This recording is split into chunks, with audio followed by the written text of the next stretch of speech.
the risk that you will get an overdose of myself, it will be my pleasure to go on with the interactive cases, but I would need to have the beamer, I believe, or yeah, he will do that, the main beamer, because it's a bit too small maybe on the...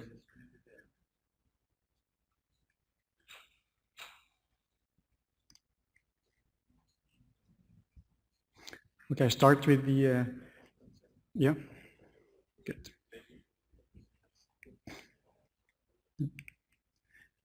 The beamer is warming up because you're cooling down your room so heavily that beamers have to warm up.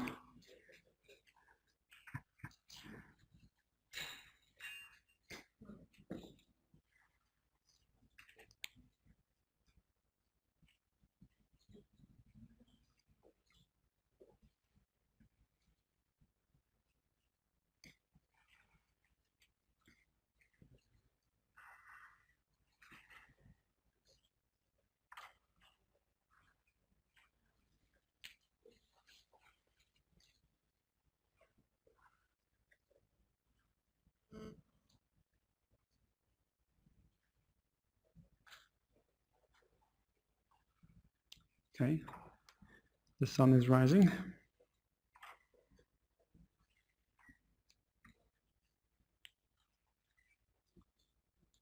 Okay, I'd like to start with the first interactive case with a 50-year-old patient who has chest pain, which is atypical, totally atypical, since several years.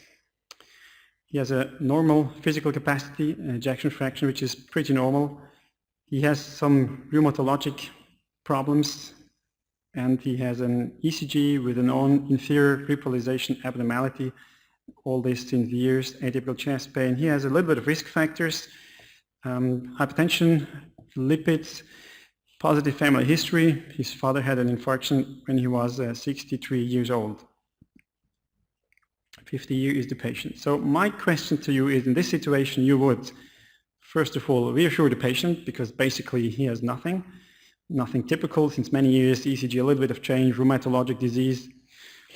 Or you would send the patient to invasive coronary angiography, certainly depends on the audience where I am, where I will see a minority or a majority, or you would investigate the patient non-invasively. I would like to vote. Please start the vote, whether you would reassure the patient, send to invasive coronary angiography, or investigate non-invasively this 50-year-old gentleman with totally atypical chest pain since many years, ECG changes, 2 risk factors.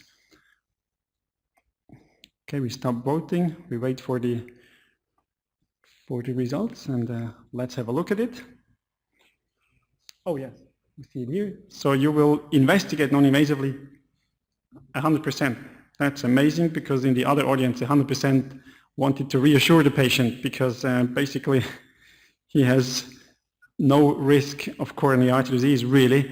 However, now his brother died 57 years of age 1 week ago, and well, probably needless to ask you what you would do now, because you already told me that you would all investigate non-invasively, so probably can skip this question.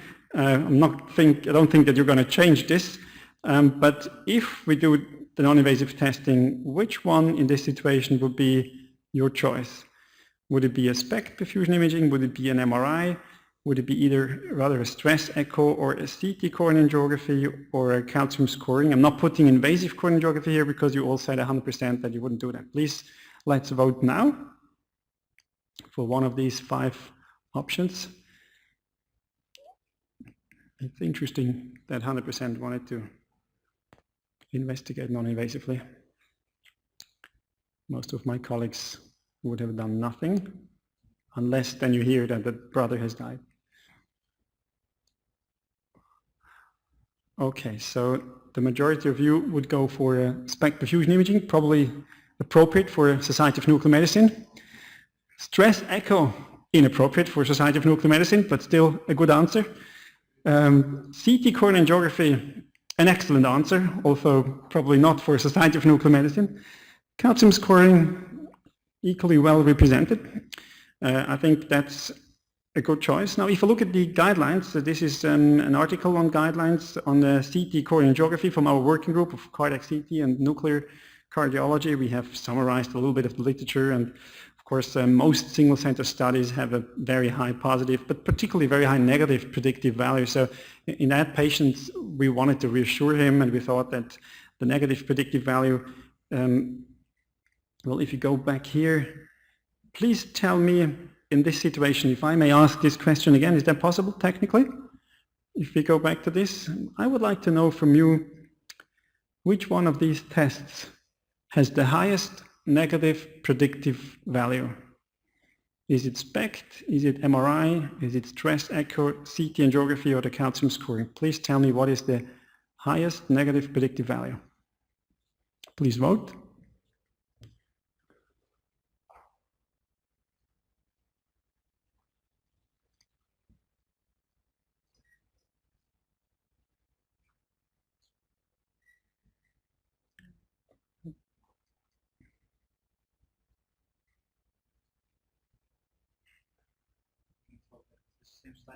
Same slide, yeah.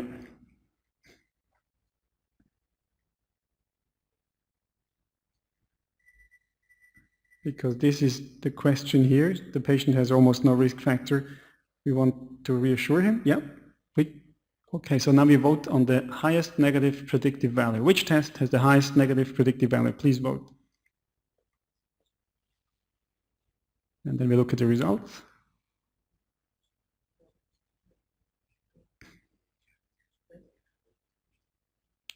Okay, so the negative predictive value of a SPECT, certainly in the Society of Nuclear Medicine we have all the experts, so you do it at the highest quality. Still, the highest negative predictive value is, and it's almost ranking at the same level, it's CT coronary angiography in this patient.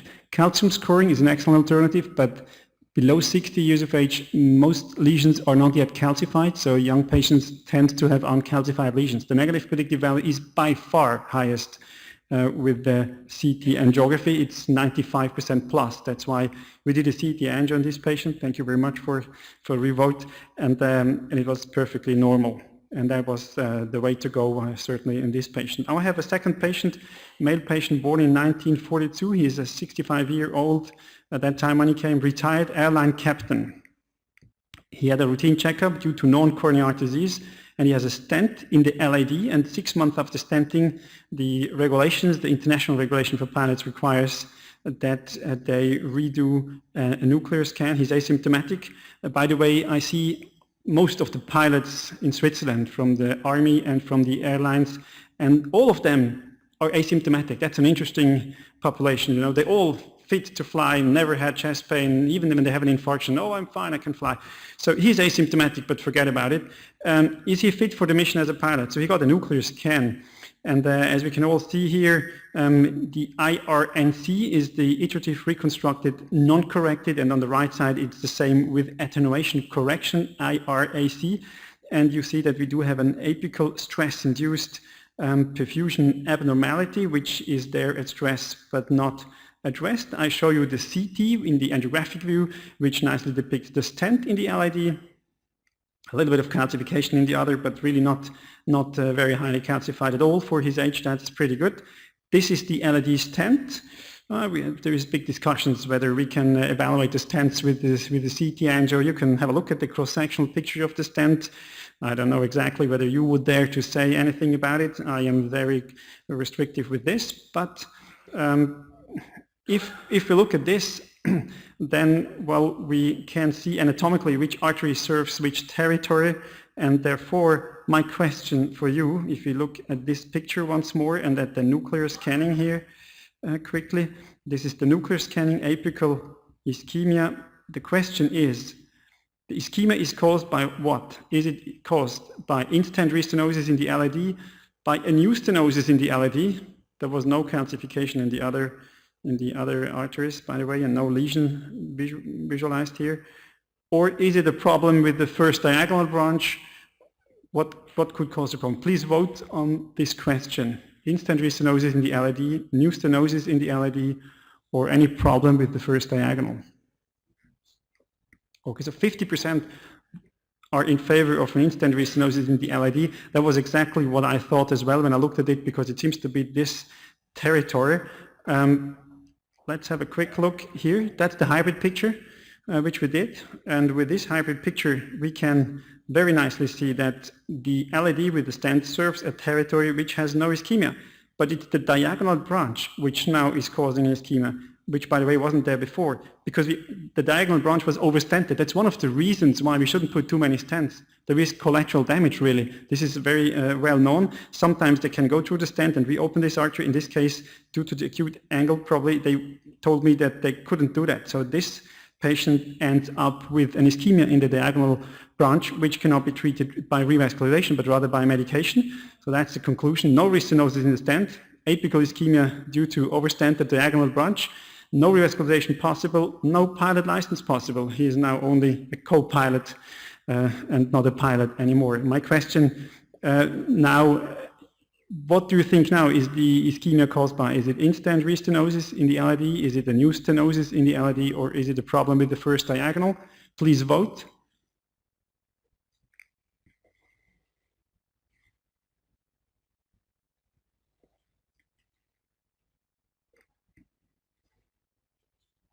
I'm anxious to see that there is any change in your evaluation. Fantastic. You saved my day, and also, maybe the day of the organizers. Let me know whether hybrid imaging has changed the diagnosis. Please vote 1 for yes, 2 for no, 3 for not sure. With this question, we test whether the organizing committee was inviting a cost-effective speaker, Not saying that this was cost-efficient, but maybe effective. Yes, okay, 78%. Congrats to the organizers. We go to the next patient. This was an impressive patient here, a male patient born in 1940. He came for colon cancer surgery, planned hemicolectomy, atrial fibrillation, otherwise asymptomatic, but physically not very active due to degenerative knee arthritis. His risk factors were nicotine, 30 pack years, not terribly much, but quite a lot, hypertension. He comes for preoperative risk evaluation. When I looked a bit closer at the chart, I saw that his blood pressure was well treated. He was not obese. And the question here is, what is your recommendation in such a patient? There are multiple possibilities. One is no further testing. He has no chest pain. Second is non-invasive testing or invasive angiography. Please vote on this.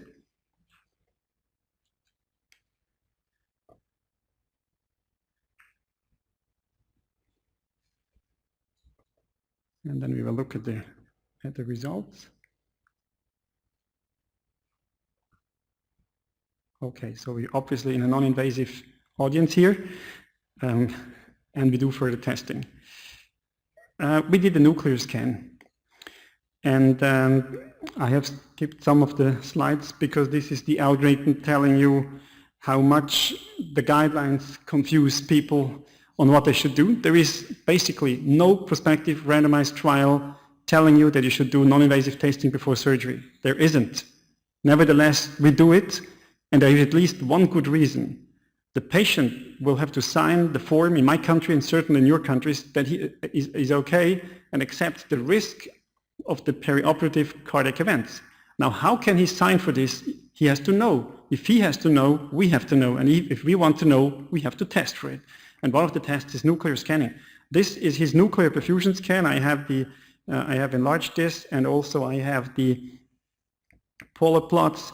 He has a 0 scan, a 0 score, and he has an excellent ejection fraction.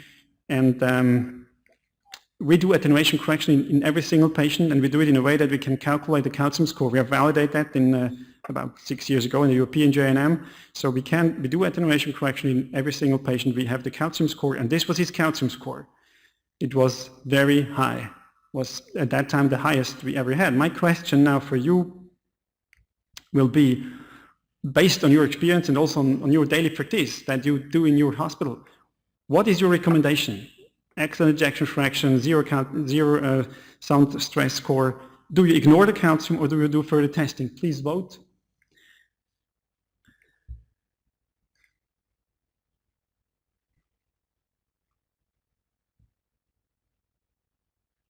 Okay, so you do further testing. Is that what the majority is doing?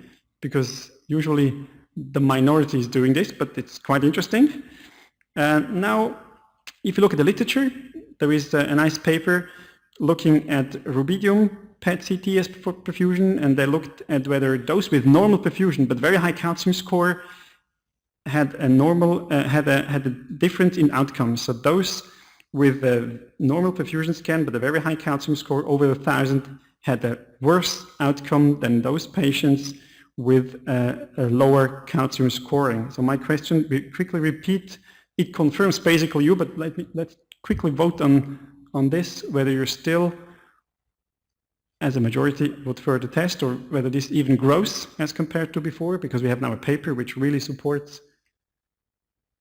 the case of calcium scoring. Also, there is no guidelines in the world telling that you should do this.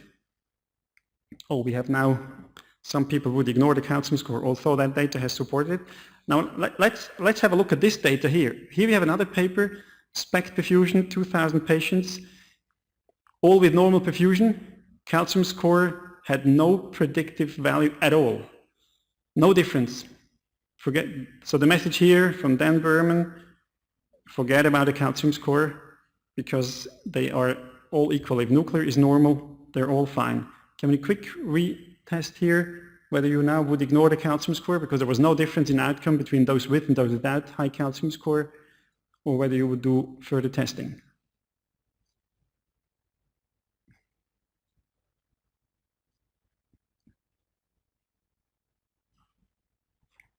Okay, now 56% would ignore the calcium score. Remember this number?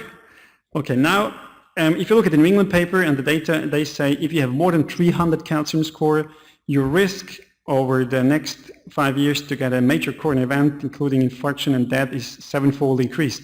Quite impressive. And he had 5,000. So our recommendation was to do an invasive coronary angiography, but the patient was referred to surgery without coronary angiography, and the surgery went well. However, 12 hours postoperatively, the right cardiac failure, he had a right cardiac failure due to infarction and a cardiogenic shock. And he had an emergency angiography. Let's check whether the movie works for me. I just show you the right coronary artery because the patient was in extremis. He was intubated, he was, okay, this was, I show you the pictogram of his coronaries. He had a massive triple vessel disease. And he died 2 days later. My question is, who would ignore the calcium score and who would do further testing? Please vote again. So you were at ignore 56%, I believe.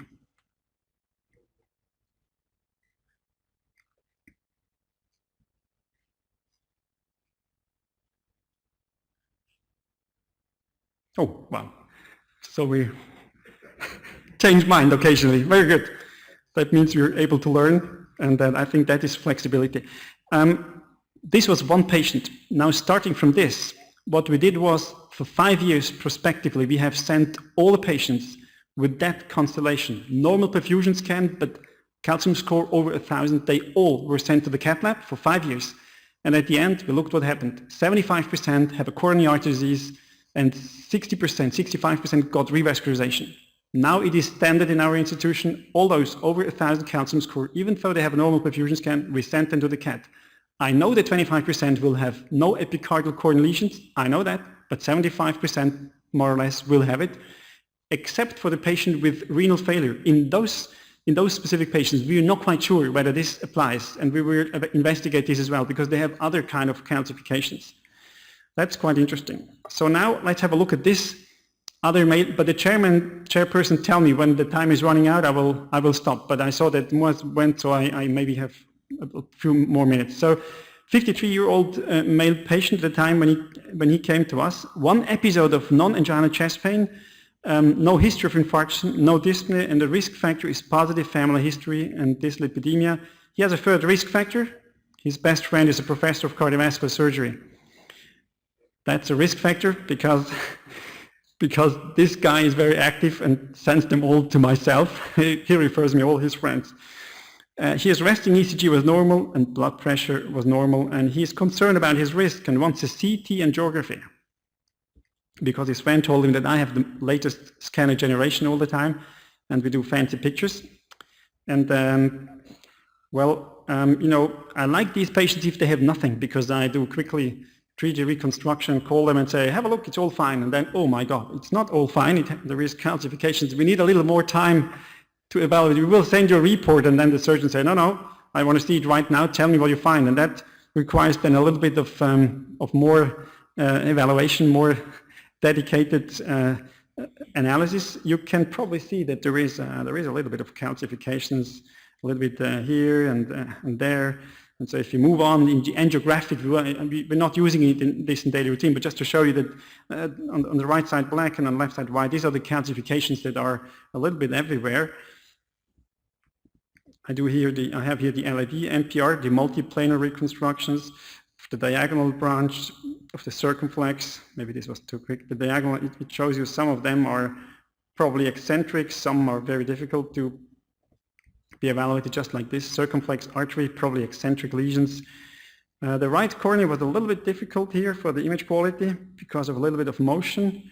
And the question is, which vessel has a significant stenosis? There is a lot of lesions here. Calcifications are lesions, then how narrow they are, another question. So which vessel has a significant stenosis, if any?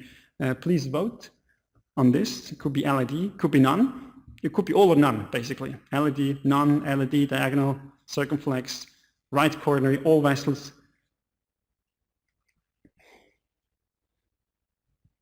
There is no non-invasive choice here. Okay, none of the vessels. Oh, that's a very diplomatic approach. That's the non-invasive. That's a good point. The question is, how do you know that the lesions are not producing ischemia? Probably because he is asymptomatic. That's a good point. But if we see these lesions, we do a test.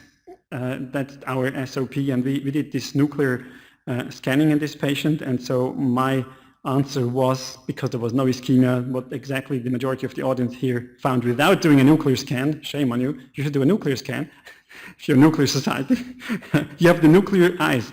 So you spotted that there is no vessel which is causing any ischemia here. I have, I think I should stop here because the time is running out, right? 2 minutes? Okay, then a very quick one. Male patient, born 1962. He presented with recurrent episodes of chest discomfort and breathing distress at physical exercise. Has been a little bit of a smoker, and the bicycle stress was clinically positive at 100 watts, which is quite low, but no ST segment depression. And here he comes for a SPECT MPI. And what is your recommendation with this history? Would you do any of the tests, or would you do non-invasive testing or invasive testing? Let's have a quick look, because he has chest pain. Do we need an ischemia test if he has chest pain? Some people would send him to the CAT. We are in audience number 2, I guess. Yeah, non-invasive testing. Okay, we did a nuclear test in this patient, and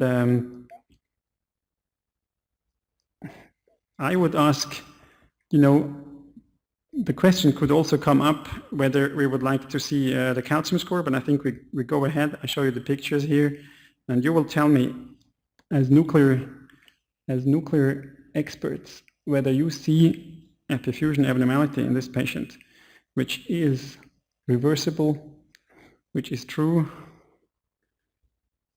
Have a great look at it. This is now the attenuation corrected pictures. No big difference really. So what is your impression? Please let me know whether you think this is an irrelevant finding, no further testing needed, or mild ischemia and no further testing needed, or invasive testing required. Let's quickly vote on this.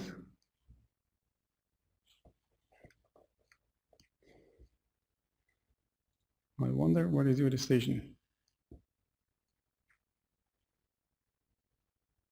Mild ischemia, no further testing. I think that could be a wise decision. However, if I have a 46-year-old patient, I would like to know his disease. Mild ischemia. The calcium score doesn't seem to be of interest to you, but we're not going to vote on that because we don't have the time. But his calcium score for his age, 401, was amazing, amazingly high. So the CT coronarography was also, by the way, requested. I did hide this for you, and I just want to show you the CT angio in this patient because it shows some interesting ectatic coronary arteries.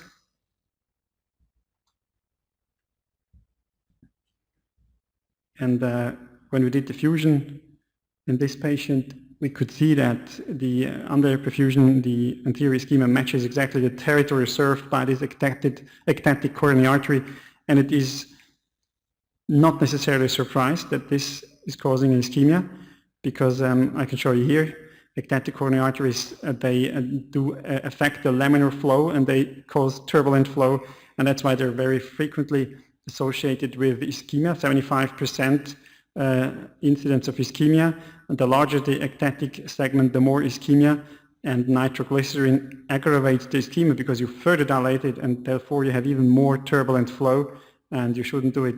The definition is 1.5 to 2-fold luminal dilatation. This patient had fulfilled that